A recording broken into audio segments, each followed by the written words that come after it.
যদি সম্ভব হয় জিজ্ঞেস করেন, কেউ চায় না এই গভর্নমেন্ট কেয়ার, কেউ চায় না। আপনি আপনার বাচ্চাকে রেখে বাইরে যাবেন, সেই নিরাপদ নাই। হেলিকপ্টার দিয়ে গুলি করা হয়েছে, মিথ্যাইটা কয়টা সত্যকে আপনারা আড়াল করবেন? আপনারা চেয়ারে বসে বসে বলতেছেন ওরা ড্রাগস, ওদেরকে ড্রাগস দেওয়া হয়েছিল, এই জন্য ওদের কোনো সেন্স ছিল না। হ্যাঁ, ইতিহাস কিন্তু রিপিট হয়, কর্মের কারণে ইতিহাস রিপিট হয়। এরকম রিপিট যাতে না হয় সেই চিন্তাটা করেন।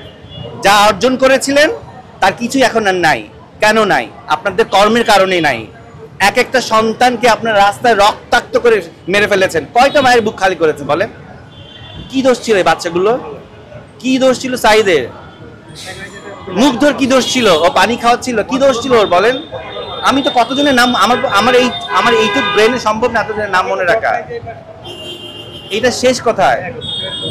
আর মায়া কান্না, আমরা যে সেক্টরে কাজ করি, আমরা ক্যামেরার সামনে কাজ করি, কোনটা সত্যিকারের কান্না?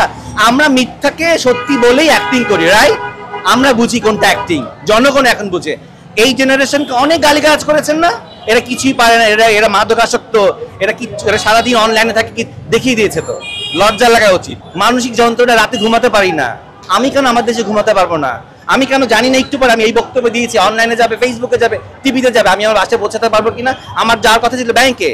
আমি যখন জানতে পারলাম সমগ্র শিল্পীরা আজকে এক হয়েছে, আমি চলে আসি, আমি আমার প্ল্যান ছুঁড়ে ফেলে দিয়ে আসি, আমি ব্যাংকের কাজ সানডেতে করবো। কেন আজকে এসছি? আর কতদিন চুপ থাকবো বলেন? আমি আজকে নাই হয়ে যেতে পারি। আমি হয়তো বাসা থেকে ঘুমাতে গেলাম, দেখবো হয়তো পুলিশ আসে, নিয়ে যাবে আমাকে। তারপর আপনারা কি করবেন? পরের দিন আপনারা দেবেন ওনাকে ধরে নিয়ে গেছে। এতটুকুনি আপনাদের দায়িত্ব, এর বেশি কিছু না। আপনারাও নামেন, আপনারা নিজেদের ক্যামেরা নিজেরা ঘুরান, বুমটা দিয়ে কথা বলেন।